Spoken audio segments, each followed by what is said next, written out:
नमस्कार, मैं कमलेश कबीर आपका एक बार फिर स्वागत करता हूं इस नए एपिसोड में।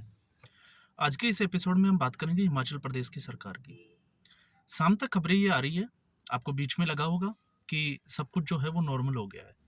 लेकिन आज विक्रमादित्य सिंह ने भारतीय जनता पार्टी के कुछ नेताओं से दिल्ली आकर मुलाकात की और उनमें से एक है नितिन गडकरी। कांग्रेस पार्टी सफाई दे रही है कि नितिन गडकरी जो है उनसे मिलने का विक्रमादित्य सिंह का जो है वो मोटिव पीडब्ल्यूडी मिनिस्टर होने के नाते जो है वो हो सकता है। और बीच में खबरें ये भी थी कि विक्रमादित्य सिंह जो है वो राजस्थान का दौरा भी कर सकते हैं, राजस्थान का विजिट कर सकते हैं। राजस्थान का जब अगर विक्रमादित्य सिंह दौरा करते हैं तो इसमें कोई जो है वो कोई बहुत बड़ी टेंशन वाली बात कांग्रेस पार्टी के लिए नहीं हो सकती। क्यों? क्योंकि विक्रमादित्य सिंह की शादी जो है वो राजस्थान के एक शाही परिवार में हुई है। लेकिन स्थिति जो है वो इससे और ज्यादा गंभीर जो है वो कांग्रेस पार्टी की बनी हुई है। कांग्रेस पार्टी की इसलिए बनी हुई है क्योंकि हिमाचल प्रदेश में कांग्रेस पार्टी की जो सरकार है वो अस्थिरता के दौर से गुजर रही है। और ऐसा मैं इसलिए कह रहा हूं क्योंकि कांग्रेस पार्टी का आला हाईकमान जो है वो ही इस बात को जो है वो पुष्टि कर रहा है कि वहां पे स्थिति सामान्य नहीं है। अब ऐसा मैं इसलिए कह रहा हूं क्योंकि आपने देखा होगा इतनी गंभीर स्थिति होने के बावजूद अगर कांग्रेस पार्टी के केंद्रीय आलाकमान की अगर हम बात करें, जहां दिल्ली से राजनीति होती है, तो ना मल्लिकार्जुन खड़गे अभी तक हिमाचल प्रदेश का दौरा किया है, ना प्रियंका गांधी वहां पहुंची है। क्योंकि प्रियंका गांधी जब हिमाचल प्रदेश में चुनाव थे तो प्रियंका गांधी जोर शोर से चुनावों में कांग्रेस पार्टी के साथ में जो है वो खड़ी थी। लेकिन अभी जो है वो नदारद है। इसके अलावा सोनिया गांधी की बात हम इसलिए नहीं कर सकते क्योंकि वो उनकी एक उम्र हो चुकी है और कई बीमारियों से वो जूझ भी रही है, तो उनका स्वास्थ्य भी ठीक नहीं रहता, इस वजह से वो हिमाचल प्रदेश का दौरा नहीं कर सकती। लेकिन राहुल गांधी जो है वो अपने अप्रत्याशित दौरे के बाद में वापस पहुंच चुके हैं भारत। लेकिन वो भी अभी जो है वो हिमाचल प्रदेश नहीं गए हैं। तो इस स्थिति से आप अंदाजा लगा सकते हैं कि वहां पे सब कुछ सामान्य नहीं है। अब इससे पहले अगर हम इसको देखें तो कांग्रेस पार्टी के साथ ऐसा क्यों होता है, पहले हम उसको समझ लेते हैं। तो आपको पता होगा इससे पहले आपने देखा कि जब इंडी गठबंधन बना, विपक्षी गठबंधन के 27 से 28 दल जो है वो एक साथ आए और उनका एक जो है विजन था, एक मकसद था उनका। लेकिन मकसद यह था कि मोदी को जो है वो सत्ता से बाहर करना है। लेकिन उनसे जो पीछे छूट गई वो चीज थी कि ये जो विपक्षी गठबंधन थे, कहीं भी इन्होंने अपनी जीत की बात नहीं की कि हम लोग जीतना चाहते हैं। इनका मकसद सिर्फ यह था कि मोदी को हराना है। और उसकी दूसरी मीटिंग, पहली मीटिंग जो थी, क्योंकि इसके सूत्रधार नीतीश कुमार थे, तो स्वाभाविक है इसकी पहली मीटिंग जो है वो पटना में हुई। लेकिन इस गठबंधन की दूसरी मीटिंग होती है शिमला में।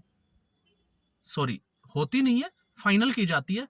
लेकिन आपको पता होगा बर्फबारी ज्यादा होने की वजह से इसको पोस्टपोन कर दिया जाता है। फिर उसके बाद में इसको मुंबई, बैंगलोर, अलग अलग जगह जो है वो शिफ्ट कर दिया जाता है। तो बैंगलोर के बाद में मुंबई। अब आप इससे ये देखेंगे कि इससे जो है वो हिमाचल सरकार अस्थिर है, उससे उसका क्या लिंक है। तो इसको अब हम थोड़ा सा समझ लेते हैं। क्योंकि इसके बाद में गठबंधन का क्या असर हुआ वो हम सभी ने देखा। सीट शेयरिंग के फॉर्मूले पे कहीं पे भी बात नहीं हुई। और उसके बाद में जैसे जैसे ये समय आगे बढ़ता चला गया, बीतता गया, तो राज्यसभा के चुनाव नजदीक आ गए। तो राज्यसभा चुनाव में जब सुखविंदर सुक्खू ने सोनिया गांधी को एक प्रपोजल दिया कि वो हिमाचल प्रदेश में आए और हिमाचल प्रदेश से जो है वो अपना नाम नॉमिनेट करे राज्यसभा के लिए, वो हिमाचल प्रदेश से जो है वो राज्यसभा की सीट जो है वो लड़े। लेकिन इसी बीच भारतीय जनता पार्टी ने भी जो है वो सबको चौंका दिया। क्योंकि बहुमत ना होते हुए भी, क्योंकि ज्यादा सीटें, बहुमत से ज्यादा सीट कांग्रेस पार्टी के साथ थी, लेकिन भारतीय जनता पार्टी ने ऐलान किया कि वो हिमाचल प्रदेश में चुनाव लड़ेगी। और जैसे ही भारतीय जनता पार्टी ने आत्मविश्वास के साथ ये बोला कि वो चुनाव लड़ेगी, कांग्रेस पार्टी का आत्मविश्वास वहीं डगमगा गया। और सोनिया गांधी और उनकी पार्टी के जो बड़े नेता थे उनको लगा कि हिमाचल प्रदेश में जो है वो सोनिया गांधी की सीट सुरक्षित नहीं है। और फिर उसके बाद में उनका पर्चा भरा गया राजस्थान से। तो राजस्थान से उन्होंने जो है वो राज्यसभा की सांसदी मिल गई। अब आप एक चीज देखिए, इस वाक्य की हम बात इसलिए कर रहे हैं कि जब हाईकमान अपनी पार्टी के ऊपर, अपनी सरकार के ऊपर भरोसा नहीं दिखाएगा, तो फिर आप देखिए कि उस पार्टी का क्या होगा। जहां भारतीय जनता पार्टी अपने आत्मविश्वास के साथ उम्मीदवार कैंडिडेट को वहां उतारती है और ये कहती है कि 25 सीट होने के बाद में भी 25 सीट उनके 25 एमएलए के बावजूद जो है वो चुनाव लड़ेगी, तो वहीं कांग्रेस पार्टी को भी आत्मविश्वास दिखाना था, अपनी पार्टी पे भरोसा दिखाना था और सोनिया गांधी नहीं तो किसी और अच्छे जो पार्टी के जो बड़े नेता है, चाहे प्रियंका गांधी है, और को भी चुनाव लड़ा सकते थे, लेकिन ऐसा नहीं किया। तो इससे यह पता चलता है कि जब सेनापति को ही विश्वास नहीं है, और इसका पूरा फायदा जो है वो भारतीय जनता पार्टी, क्योंकि राजनीति में कोई भी पार्टी ऐसे मौके का जो है, ऐसे अवसर का लाभ जरूर उठाती है। और आपने देखा उसके बाद में 6 जो विधायक थे उन्होंने क्रॉस वोटिंग की, और क्रॉस वोटिंग होने के बाद में आपने देखा, ये भी देखा कि उनके 6 विधायक जो थे वो हरियाणा के पंचकुला, क्योंकि चंडीगढ़ से सटा हुआ ये ट्राई सिटी का एक पार्ट है, पंचकुला आके ठहरते हैं, और उसके बाद में सुखविंदर सिक्खू विक्रमादित्य सिंह को वहां भेजते तो है, लेकिन इससे पहले वो एक बड़ा स्टेटमेंट देते हैं और उनको जो है उनकी तुलना सांप से कर देते हैं कि ये लोग जो है वो पार्टी में रहते हुए ऐसा कर रहे हैं, तो ये जो है वो सांप के जैसे हैं। और ऐसी स्थिति में उनके जो बागी विधायक थे उनका स्टेटमेंट आता है कि ऐसे शब्दों का जो है वो इस्तेमाल नहीं करना चाहिए। और फिर उसके बाद में प्रतिभा सिंह के भी जो स्टेटमेंट, क्योंकि प्रतिभा सिंह वीरभद्र सिंह की पत्नी है, हिमाचल प्रदेश की जो है वो प्रदेश कांग्रेस कमेटी की अध्यक्ष है, और विक्रमादित्य सिंह उनके बेटे हैं। तो ऐसी स्थिति में कांग्रेस पार्टी का हाईकमान ना तो इसको लेके कोई सीरियस है, और लोकसभा चुनाव से पहले अगर ये स्थिति बनी हुई है अभी भी, क्योंकि विक्रमादित्य सिंह का भारतीय जनता पार्टी के नेताओं से मिलना, ये एक जिसको हम कहें कि जिस औपचारिक मुलाकात या ऐसी कोई बात में अगर हम डालते हैं इसको, तो वो कहना जो है वो बिल्कुल सरासर गलत है। लेकिन कांग्रेस पार्टी कहीं ना कहीं जो है वो इससे बचती हुई नजर आ रही है। इसीलिए आपने देखा, मिलना तो बहुत दूर की बात है, मल्लिकार्जुन खड़गे जो कांग्रेस पार्टी के अध्यक्ष है, उनका अभी तक जो है वो हिमाचल प्रदेश की सरकार को लेकर ऐसा कोई स्टेटमेंट या कोई उन्होंने गंभीरता दिखाई है, ये अभी तक देखने को नहीं मिला है। तो 6 बागी विधायक, और इसके बाद में आज नहीं तो कल जो फूट पड़ चुकी है, क्योंकि 6 बागी विधायकों की अगर हम बात करते हैं तो उनके खेमे में कम से कम 5 विधायक तो और होंगे, तो ऐसी स्थिति में जो है इनका खेमा 10 से 12 विधायकों का बढ़ जाता है। और उस स्थिति में कल को अगर हिमाचल प्रदेश की जो सरकार है कांग्रेस पार्टी की, उसमें से अगर कोई नेता अगर भारतीय जनता पार्टी के संपर्क में आके, चाहे वो प्रलोभन हो चाहे किसी भी वजह से अगर वो आ जाता है और इन विधायकों को तोड़ने में कामयाब हो जाता है, तो फिर ये स्थिति जो है वो कैसी होगी। और कांग्रेस जो है वो अपने पैरों पे कुल्हाड़ी मारने में, ये बड़ी जो है वो जिसको हम कहें कि बहुत बड़ी पार्टी मानी जाती है। इससे पहले इसी से सटा हुआ हम देख लेते हैं पंजाब।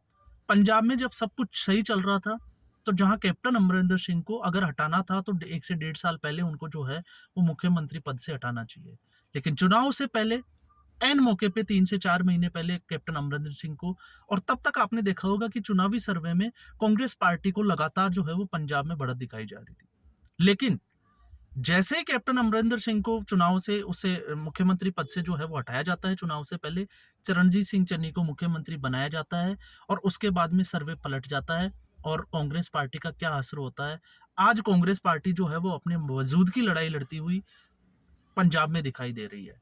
तो अगर ऐसा ही रहा, और प्रतिभा सिंह की अगर हम बात करें हिमाचल में, तो प्रतिभा सिंह ने तो ये भी कह दिया कि पंजाब में, सॉरी, हिमाचल प्रदेश में भारतीय जनता पार्टी जो है वो बूथ लेवल पे और जिस हिसाब से वो काम कर रही है, कांग्रेस पार्टी उस तरह से काम नहीं कर रही है। और ऐसी स्थिति में जो है वो कांग्रेस पार्टी के लिए ये स्थिति बिल्कुल भी अच्छी नहीं है। तो आप अंदाजा लगा सकते हैं कि लोकसभा चुनाव में जहां पूरा इंडी गठबंधन भारतीय जनता पार्टी को हराने की बात कर रहा था, वो आज किस स्थिति में खड़ा है। कांग्रेस पार्टी, मैं फिर कह रहा हूं, अगर वो अपनी सीटें 50 से 52 सीटें जो है वो रिपीट कर जाए, तो ये कांग्रेस पार्टी के लिए बहुत बड़ी बात होगी। क्यों? क्योंकि कांग्रेस पार्टी जो है वो अपने वोटर्स को भरोसा ही नहीं दिखा पा रही है। फिर इसमें चाहे राहुल गांधी हो चाहे सोनिया गांधी हो, हम किसी की भी बात कर सकते हैं। राहुल गांधी ने अमेठी छोड़ी, तो लोगों को ये विश्वास हो गया कि राहुल गांधी को भरोसा नहीं रहा, गांधी परिवार को, कि वो अमेठी से चुनाव जीत सकता है। और ठीक ऐसी स्थिति इस बार जो है वो रायबरेली से दिखाई दे रही है, क्योंकि रायबरेली से सोनिया गांधी जो है वो अब चुनाव नहीं लड़ रही है। तो ऐसी स्थिति में क्या प्रियंका गांधी चुनाव लड़ेगी? तो प्रियंका गांधी के चुनाव लड़ने पे भी अभी जो है वो संशय पैदा हो रहा है।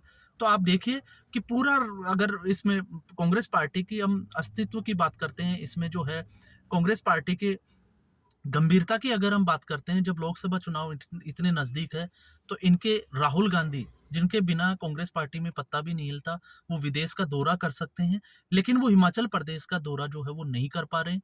उनको हिमाचल प्रदेश का दौरा करना चाहिए, अपने लोगों के साथ बैठकर इनकी समस्याओं को सुलझाना चाहिए। और अगर ऐसा नहीं हुआ, तो आपको पता है क्या चीज़ें होती है, क्योंकि राजनीति संभावनाओं का खेल है। तो ये कांग्रेस पार्टी जो है वो अब तक करती आ रही है, और यही एक वजह है कि कांग्रेस पार्टी के बड़े नेता जो है वो कांग्रेस पार्टी छोड़ रहे हैं, और साथ में जो है वो कांग्रेस पार्टी की सरकार राज्य दर राज्य जो है वो गिरती चली जा रही है। तो आज के एपिसोड में बस इतना ही, फिर हम एक नए एपिसोड के साथ हाजिर होंगे। तब तक के लिए नमस्कार, धन्यवाद।